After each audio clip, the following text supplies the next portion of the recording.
আলহামদুলিল্লাহ ওয়াসসালাতু ওয়াসসালামু আলা রাসূলিল্লাহ ওয়া আলা আলিহি ওয়া সাহবিহি ওয়া মান ওয়ালা আম্মা বাদ। সম্মানিত দর্শক শ্রোতা, আমাদের সামনে আসছে 31st নাইট, যেটা হলো ডিসেম্বরের 31 তারিখের একেবারে মাঝামাঝি থেকে, মধ্যভাগ থেকে তাদের সব ঘটনার মাঝামাঝি শুরু হয়। কেননা এই জন্যে যে আনুষ্ঠানিকতা যদিও বা সেখান থেকে শুরু হয়, তাদের একটা ব্যাকগ্রাউন্ড হলো কিন্তু দুই দিককে নিয়ে।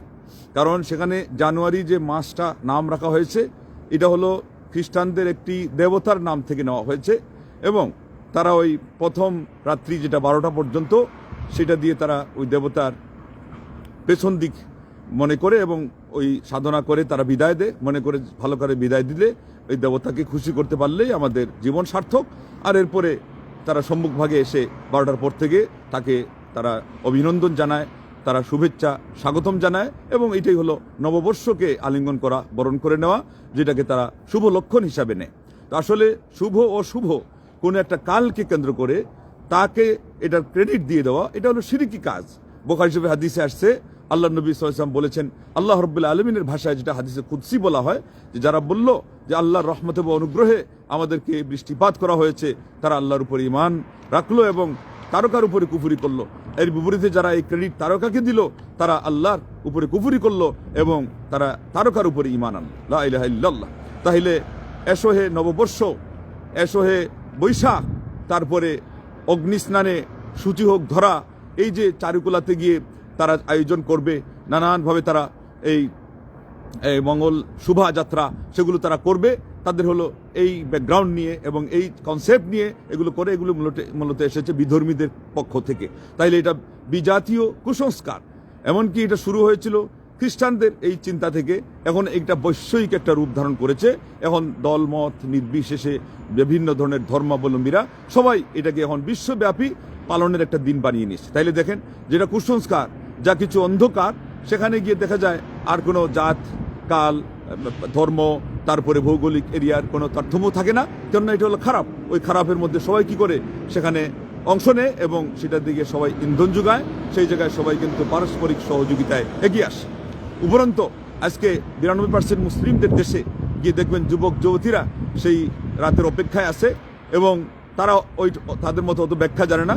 তারা ওই মধ্যভাগ থেকেই সেই পালন করার জন্য কি নিয়ে তারা পালন করার জন্য অপেক্ষা করে। এক্ষেত্রে গেলো এই কনসেপ্ট। তো এরা তারা যদি নাও জানে, তাহলে বিধর্মীদের ওখানে অন্ধভাবে অনুসরণ করতে গেলেও কিন্তু তাদের পাল্লায় এদের হিসাব নিকাশ পড়ে যাচ্ছে। যেহেতু তারা তাদের সাথে কি করেছে, রূপ ধারণ করেছে, সামঞ্জস্য ধারণ করেছে, তাদের কৃষ্টি কালচারকে তারা আলিঙ্গন করেছে। আর আল্লাহ নবী সাল্লাল্লাহু আলাইহি ওয়াসাল্লাম বলছেন, বুখারী শরীফ 4031 নম্বর হাদিস, মান তাশাব্বাহা বিকওমিন ফাহুয়া মিনহুম, যে ব্যক্তি যে জাতির সাথে সামঞ্জস্য ধারণ করবে, তার হিসাব নিকাশ, তার ঠিকানা, তার সেই গণনা তাদের সাথে। তাইলে আপনারা কি বলতে চাচ্ছেন? এখন তো এটা হয়ে গেছে সার্বজনীন। তাইলে এটা সকল বিধর্মীদের সাথে আপনার একাকার করে আপনি কোথায় যাবেন? তাইলে একাকার করে সবার সাথে গুড়েবালি করে জাহান্নামে যাওয়ারই একটা ব্যবস্থা হয়। এখানে জান্নাতে যাওয়ার কোনো ব্যবস্থা নেই। জান্নাতে যাওয়ার ব্যবস্থা রয়েছে শুধুমাত্র ইসলামকে আলিঙ্গন করার মাধ্যমে, ইসলামকে মনোনীত ধর্ম হিসাবে মেনে নিয়ে তার যেই নিয়ম কানুন, ইসলামের যে বিধি নিষেধ, সেগুলো মান্য করার মাধ্যমে। অথচ এখানে সুস্পষ্ট প্রত্যেকটা ধর্মের মধ্যেই যেগুলো গর্হিত কাজ, সেখানে নেশার কাজ হয়, সেখানে ডিজে গান হয়, সেখানে নারী পুরুষের অবাধ মেলামেশা হয়, তার মানে জিনা বেবিচারের যত ধরনের অপকর্ম আছে, এবং হইচই হই হুল্লোড়, যত ধরনের বিশৃঙ্খলা উশৃঙ্খলা, এমনকি রাষ্ট্রীয়ভাবে শেষ পর্যন্ত স্থিতিশীলতার অভাবে সেখানে আপনার সিকিউরিটির ব্যবস্থা করা হয়। এই সিকিউরিটিতে কোনো মূল্য হলো না। এই সিকিউরিটির উদাহরণ হলো, এদিকে চুরকে বললো চুরি কর, আর সাউথকে বললো জাগ্রত থাক, অথবা নিজেই কিছু দিয়ে দিল প্রহরী, বললো যে তোমরা সিকিউরিটির কাজ করো, কিন্তু এদিকে মিষ্টান্ন খোলা রেখে কেউ যদি সেই মাছির দরজা দিয়ে খুলে আর সদর দপ্তর খুলে, তাহলে কি অবস্থা হবে? এইখানে আপনার ওই প্রহরী রেখে লাভ হবে না। মাছি এটা কাউকেই মানে না। ঠিক তদ্রূপ অন্যায়কারী যারা এবং উশৃঙ্খল যুবক যুবতী, এরা কিন্তু মাতা পিতাকেই মানছে না, এরা তাদের শিক্ষকদেরকেই মানছে না, এরা সমাজের গুরুজনকেই তারা দাম দিচ্ছে না, এরা আইন শৃঙ্খলাকে মূল্য দিচ্ছে না। এমত অবস্থায় আপনি খালি ওই প্রহরী রেখে কি করবেন? মারাত্মক কোনো অঘটন থেকে হয়তো আপনি চেক দিচ্ছেন, সিকিউরিটির ব্যবস্থা করছেন, তাদেরকে সুরক্ষার ব্যবস্থা করছেন, কিন্তু তাদের ধর্মীয় অনুভূতি, তাদের চারিত্রিক গ্লানি এবং তাদের আরও যত আছে এই বিধর্মীদের সাথে একাকার হয়ে যাওয়া, নিজেদের অস্তিত্বকে বিলীন করে দেওয়া, সেখান থেকে আপনি কি দিয়ে রক্ষা করবেন? কবি নজরুলের মতো মানুষ বলেছিলেন, যেই জাতি তাদের ইতিহাস ঐতিহ্য ভুলে যায়, বিজাতীয় যত গ্লানি তাদের স্কন্ধে এসে আরোহণ করে। আজকে আমাদের এগুলো আরোহণ করেছে কি করে নেই? এমনকি মুসলমানরাই বা কি না করে? তারা বলেছে বছরের প্রথম দিন ভালো খাইলে, ভালো খাওয়াইলে, বিশেষ করে পরিবার পরিজনকে সারা বছর ভালো ভালো যাবে। এই জন্য ইলিশের জোড়ায় জোড়ায় ইলিশ কেনা হয়। এখন এক জোড়া ইলিশ লাখ টাকায় গিয়ে ঠেকেছে, তারপরেও আমাদের এই কুসংস্কার যায় না। হ্যাঁ, বটের তলে গিয়ে ইলিশ খেতে হবে। এদিকে দেখা যায় যে এইগুলো করতে গিয়ে ওই যুগলে যুগলে ইলিশ খাচ্ছে। কিসের ইলিশ খাওয়া খাওয়ি, ভ্রূণ সেখানে ফেলছে, আর মানে এখানে এগুলো গুনছে, আর পরের বছর গিয়ে বটের তলে ভ্রূণ ফেলছে। লা হাওলা ওয়ালা কুওয়াতা ইল্লা বিল্লাহ। এই ধরনের নোংরামি আজকে মুসলিম সমাজে কেন হয়? অনিরাপত্তা কি পরিমাণ ভুগে। এই ধরনের একটা রাত্রিতে তো একজন ছোট বাচ্চাও শেষ পর্যন্ত গিয়ে তার ইজ্জত রক্ষা করতে পারে নাই। খোলা আকাশের নিচে তার পুরা শরীরকে বিবস্ত্র করে, হ্যাঁ, হায়নার দলেরা তার উপরে কি করে পড়েছিল, তারা ঝুঁকে পড়েছিল, তাকে কিভাবে করে তার ইজ্জত সম্মান লুণ্ঠন করেছে, এগুলো সারা জাতি দেখেছে। বর্তমান স্যাটেলাইট যুগে সারা পৃথিবী যেখানে মানুষের সামনে, সেই জায়গাতেও এই ধরনের বেহায়াপনা এবং এই ধরনের বেপর্দাপনা এবং এই ধরনের আল্লাহ রাব্বুল আলামিনের সাথে দৃষ্টতা, আল্লাহর আইন, আল্লাহর বিধিনিষেধ লঙ্ঘন করা। আর এরপরে আমরা বলতেছি আল্লাহ, আমরা 92% মুসলমান, আমাদেরকে আপনি সাহায্য করেন। আমরা সেগুলোর ব্যাপারে আপনাদেরকে সজাগ করি। ইসলামী রাষ্ট্র আমরা চাই না তা না, সারা বিশ্বব্যাপী রাষ্ট্র কিভাবে গঠিত হবে কালকে আপনাদের উদাহরণ দিয়ে আমরা বুঝিয়ে দিয়েছি। যে আপনার সেখানে আপনার ওই বটম সুদৃঢ় থাকা লাগবে, সুইচ, যেটাতে টিপ দিলে সারা বিশ্বের মধ্যে নেটওয়ার্ক এমনভাবে ছড়ানো থাকে যে সেখানে গিয়ে ধাক্কা লাগে, এবং সেই জায়গায় সাপ্লাই, এটার সরবরাহ ওইভাবে হতে হবে, এবং সেই জায়গা থেকে বাল্ব থাকতে হবে। এইভাবে করে আমরা বলেছি বিদ্যুৎ থাকতে হবে। তাইলে ইমান মজবুত হওয়া, ব্যক্তি গঠনকে প্রাধান্য দেওয়া, তারপরে মুসলমানদের পারস্পরিক সেই সম্পর্ক বজায় রাখা, কমিউনিকেশন, সেটাকে অত্যন্ত দৃঢ়তার সাথে রাখা, ইমানি সম্পর্ক যাকে এক এবং নেক দিয়ে বোঝানো হয়েছিল। এবং সূরা আল ইমরানের 103 নম্বর আয়াত থেকে আল্লাহ পাক আমাদেরকে যেটা শিক্ষা দিয়েছিলেন, যে তোমরা সবাই মিলে আমার রজ্জুকে, আল্লাহর রজ্জুকে, কোরআন যেটা, সেটাকে শক্ত করে ধারণ করো, আর সততা বিচ্ছিন্ন হয়েও না। আমরাই আপনাদেরকে সততার সাথে, দৃঢ়তার সাথে, নিশ্চয়তার সাথে কিভাবে সারা বিশ্বময় আল্লাহ রাব্বুল আলামিনের বিধান ছড়িয়ে দেওয়া যায় এবং মুসলমানরা ঐক্যবদ্ধ থাকে এবং ইমানি শক্তিতে মুসলমানরা বলিয়ান থাকে, বিধর্মীদের মোকাবেলায় তারা থাকে এক এবং ঐক্যবদ্ধ একটা জাতি, শক্তিশালী দুর্গ কিভাবে তৈরি হবে, আমরা সেই পথে কথা বলতে গিয়ে আমাদের অনেক কথাই অবোধগম্য হয়ে যায়, সমাজের কাছে অপরিচিত বলে মনে হয়, যার ফলে যে যখন যেটা ইচ্ছে সেটা মন্তব্য করে। কিন্তু আমরা আলহামদুলিল্লাহ আপনাদেরকে যেই পথে আহ্বান করছি, এটাই শুদ্ধিতার পথ, এটাই সফলতার পথ, এটাই সমাধানের পথ। অতএব আজকেও আমরা আপনাদেরকে যেটা বলছি সেটা হলো বিধর্মীদের থেকে আমাদেরকে কিভাবে দূরে থাকতে হয়। আমাদেরকে বলে দেওয়া আমরা ইহুদিদের দালাল, অমুকদের দালাল, তমুকদের দালাল। জানে রাখেন, খ্রিস্টানদের কথা বলতে গিয়ে এখানে কি আসলো, যে এখন এটা খ্রিস্টানদের থাকে নাই, এটা এখন ইহুদিদেরও ইস্যু হয়ে গেছে। তার মানে বিধর্মীরা সবাই রসুনের গুটার মতো, তাদের শেকড় এক জায়গায়। আল কুফরু মিল্লাতুন ওয়াহিদা, এটা আরবিতে আগেই বলে দেওয়া হয়েছে। আল্লাহু আকবার। আর আমরাই আপনাদেরকে পদে পদে, দিনে দিনে, সপ্তাহে সপ্তাহে, মাসে মাসে, আপনার বছরে বছরে কখন কিভাবে সেই সমস্ত বিধর্মীদের বিজাতীয় কুসংস্কার থেকে দূরে থাকেন, এমনকি স্বজাতীয় বেদাত এবং নবাবিষ্কৃতি থেকে দূরে থাকেন, আপনাদেরকে সাবধান করার মানে কি আমরা ইসলামের ক্ষতি করলাম? আমরা আমাদের ক্ষতি করলাম? আল্লাহর সাহায্যের পথে আমরা বাধা হয়ে দাঁড়ালাম, না আপনাদেরকে বাধা দিলাম? আমরা তো আল্লাহর সাহায্যের পথ সুগমের ব্যবস্থা করলাম, যত আগাছা যত ময়লা সেগুলো তো সাফ করলাম। কিন্তু সাধারণ মানুষের অবস্থা কি হয়েছে, যে শুনতে শুনতে মাহফিলে বেদাত কো কান বাহরা হো গই হ্যায়, দিল বদমজা হোনে কো হ্যায়। আমাদের হলো এই কবিতার খোলাসা বাংলা ভাষায় হলো যে আপনার ওই চুন খেয়ে জিহ্বা পুরানো হয়েছে, এখন দই দেখলেও মানুষ ভয় পায়। কিন্তু আমরা আপনাদেরকে যেই কথা বলছি, যেই পথে আহ্বান করছি, সেটা হলো অত্যন্ত সুনিশ্চিত এবং দুনিয়া এবং আখিরাতের কল্যাণের পথ। আল্লাহু আকবার। আজকে রাজনীতির অঙ্গনেও যারা মারা গেছেন, আমরা প্রধানমন্ত্রী মারা গেছেন, 3 বারের প্রধানমন্ত্রী, তাকে মানুষ অনেক ভালোবাসতেছে। দেশের জন্য তার যে দরদ দেখানো হয়েছিল, এর মধ্যে যদি ঐকান্তিকতা থাকে, আল্লাহ রাব্বুল আলামিনের বিনিময়ে তাকে আমরা আশা করছি মাফ করবেন, এবং মুসলমান হিসাবে আমরা তার জন্য, তার মাগফিরাতের ক্ষমার জন্য দোয়া করতেছি। আগামীর জন্য ভালো একজন সুশাসক যেন আল্লাহ পাক আমাদের উপহার দেন, আমরা সেই জন্য দোয়া করছি। এবং আমরা কোনো এক দলকে কেন্দ্র করে নয়, যারা এই দেশের জন্য কিছু করেছেন, যেই দলেরই হন না কেন, দল মত নির্বিশেষে যারা ইমানের, ইসলামের কিয়দাংশ খেদমত করেছেন, আমরা তাদের সেটার জন্য সাধুবাদ জানাচ্ছি। আল্লাহ রাব্বুল আলামিনের বারগাহে এর জন্য তাদেরকে উত্তম প্রতিদান এবং পুরস্কৃত করার জন্য আমরা আল্লাহর কাছে দোয়া করছি। যারা জীবিত আছেন, যাদের হাতে নেতৃত্বের সেই আল্লাহ রাব্বুল আলামিন এই কাঠি তুলে দিবেন, তারা যেন এটা দিয়ে আমাদের দেশকে পুড়িয়ে না মারে, আমাদের দেশকে ছাই না করে, আমাদের দেশ এবং জাতিকে গুড়েবালি করে না দেয়, বরং তারা যেন নিজেদের মেরুদণ্ডকে সোজা রেখে দাঁড়িয়ে যায় ইমানের ভিত্তিতে, ইসলামের ভিত্তিতে, তাওহীদ ও সুন্নাহর ভিত্তিতে, এবং জাতিকেও যেন তারা সেই পথে পথ পরিচালিত করে।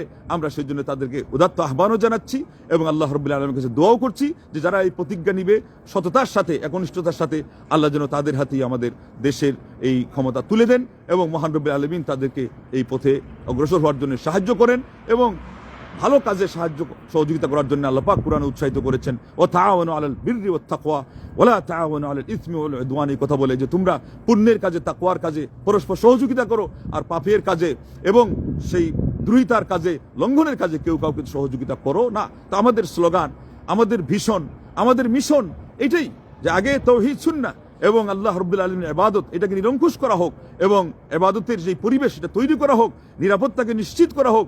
আল্লাহ নবী সাহেব বলছেন যে আল্লাহর কাছে এর চেয়ে প্রিয় দোয়াই নাই, আল্লাহু আকবার। সেটা হলো মানুষ আল্লাহর কাছে আফ এবং আফিয়া চাইবে। আফ মানে ক্ষমা, আর আফিয়া মানে নিরাপত্তা। নিরাপত্তার মধ্যে সর্বাগ্রে রয়েছে দ্বীনের ক্ষেত্রে গুমরাহি থেকে, শিরিক থেকে, বেদাত থেকে, কুসংস্কার থেকে, পাপাচার থেকে। তাইলে এই অর্থ সামনে রেখে প্রত্যেকেই অন্তত সংক্ষেপে এই দোয়া পড়বেন, আল্লাহুম্মা ইন্নী আসআলুকাল আফওয়া ওয়াল আফিয়া ফিদ দুনিয়া ওয়াল আখিরাহ।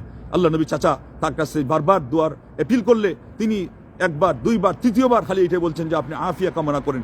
একবার তিনি অনেকটা বিরক্ত হয়ে বললেন যে তোমাকে বারবার বলছি যে আমাকে একটা অভিনব দোয়া দাও যেটা আর কেউ করে না, এরকম হবে, তুমি খালি এইটাই রিপিট করছো। তখন তিনি বললেন যে ইয়া আব্বাস ইয়া আম্মা রাসূলিল্লাহ, ওহে আব্বাস, ওহে আল্লাহ রসুল চাচা, তোমরা আল্লাহর কাছে আফিয়া চাও। সাল্লাল্লাহু আলা আফিয়া ফাইন্না আহাদাকুম লাম ইউতা বাদাল ইয়াকিনি মিসলাল আফিয়া। কেননা তোমাদের কাউকে ইমানের পরে নিরাপত্তা, আফিয়া এখানে যে ব্যাপক করতে, যেটা একটু আগে বললাম, এ অপেক্ষা ভালো কোনো জিনিস দেওয়া হয় নাই। তাইলে আমাদেরকে দুনিয়াতেও চাইতে হবে নিরাপত্তা এবং আখিরাতেও নিরাপত্তা, জাহান্নামের আগুন থেকে বাঁচার জন্য চাইতে হবে। ইমাম আহমদ বিন হাম্বল রাহিমাহুল্লাহর একটি কথা এসেছে হিলিয়াতুল আউলিয়ার মধ্যে, যে তিনি বলেছেন যে আমি আল্লাহর কাছে কোরআন তো মুখস্থ করেছিলাম, এরপরে হাদিস সংগ্রহ করতে গিয়ে এটা একটু ছেড়ে দিয়েছিলাম, তারপরে আল্লাহর কাছে কামনা এবং দোয়া পেশ করেছিলাম যে আল্লাহ আমাকে আপনার কোরআনের হাফিজ বানান। তো আমি এটা বলি নাই যে আমাকে আফিয়া অবস্থায়, নিরাপত্তার সাথে, সুস্থতার সাথে এবং সুন্দর নিরাপদ পরিবেশের সাথে, এটা আমি বলি নাই, যার ফলে আমাকে জেলখানায় গিয়ে সেটা মুখস্থ করা লাগলো। তার মানে প্রত্যেকটা দোয়ার সাথে আপনি আফিয়া শব্দ জোড়ার কথা এখান থেকে আমরা শিক্ষা পাচ্ছি। আসুন কোরআন ও সুন্নাহর আলোকে সালাফে সালেহিনদের বুঝ অনুযায়ী যে ইসলামটাকে আমরা আপনাদের সামনে উপস্থাপন করতে চাচ্ছি, সেই ইসলাম পশ্চিমকালও কাউকে না দুনিয়াতে ক্ষতিগ্রস্ত করতে দেবে, না আখেরাতে তাদেরকে বৃথা দিতে দেবে তাদের শ্রম, এবং তাদের শ্রমকে পণ্ডশ্রমে পরিণত করতে দিবে।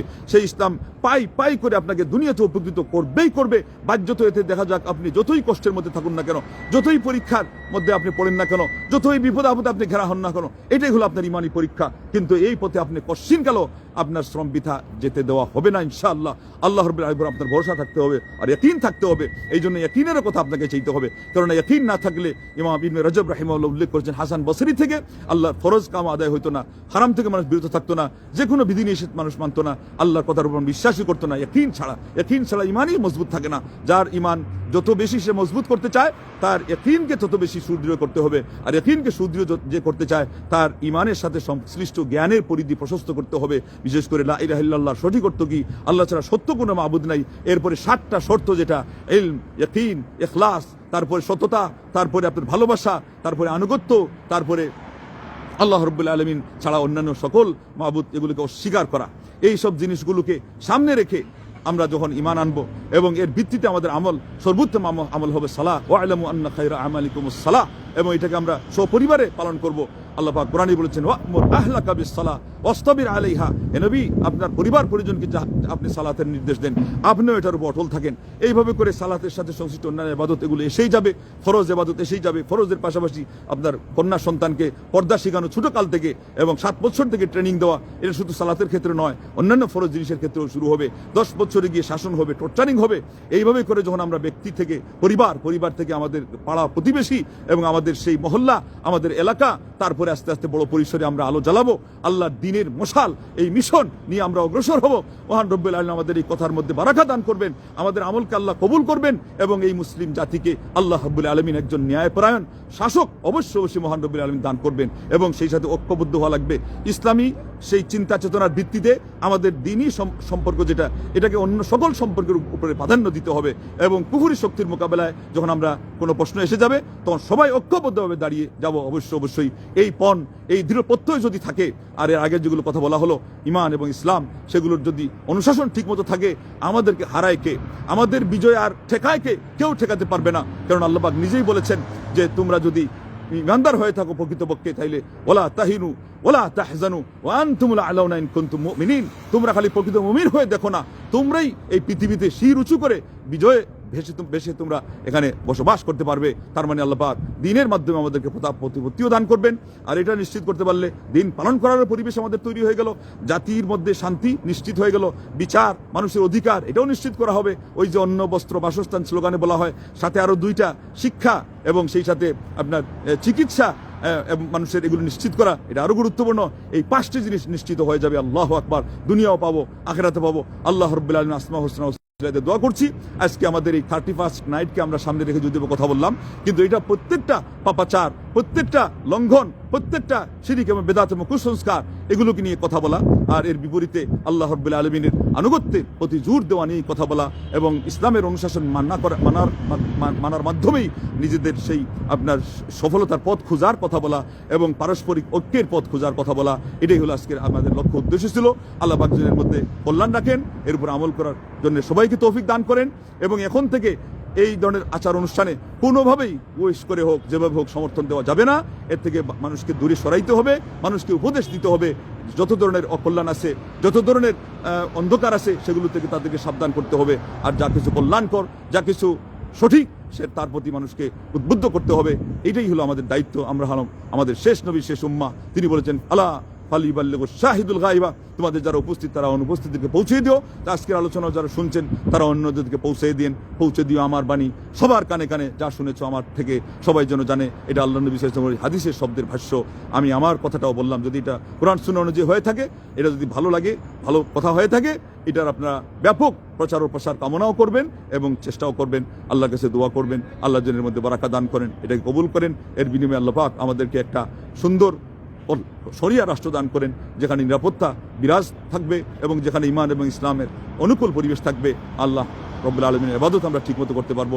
আল্লাহ পাক আমাদের সবাইকে তৌফিক দান করুন। আল্লাহ পাক আমাদের দেশ এবং জাতিকে সব ধরনের আগ্রাসন থেকে রক্ষা করুন এবং আমাদেরকে একটা শরিয়া রাষ্ট্র আল্লাহ উপহার দিন। দুনিয়া আখিরাতে আল্লাহ আমাদেরকে সর্বোচ্চ কামিয়াবি দান করুন। যারা মারা গেছেন তাদের কবরকে আল্লাহ বেহেশতের বাগানে পরিণত করুন। আমরা যারা বেঁচে আছি আল্লাহ পাক আমাদেরকে ঈমান ইসলামের উপর রাখুন। যেদিন আমাদের মৃত্যু দেন আল্লাহ খাতিমা বিল খায়র করেন এবং শাহাদাতের মর্যাদা সহকারে আমাদের মৃত্যু দেন। নবীন সিদ্দিকিন শুহাদা সালেহিনদের সাথে জান্নাতুল ফিরদৌসে আমাদেরকে ঠাঁই দেন। আমিন। ওয়া আখিরু দাওয়ানা আনিল হামদুলিল্লাহি রাব্বিল আলামিন। ওয়াসসালামু আলাইকুম ওয়া রাহমাতুল্লাহি ওয়া বারাকাতুহু।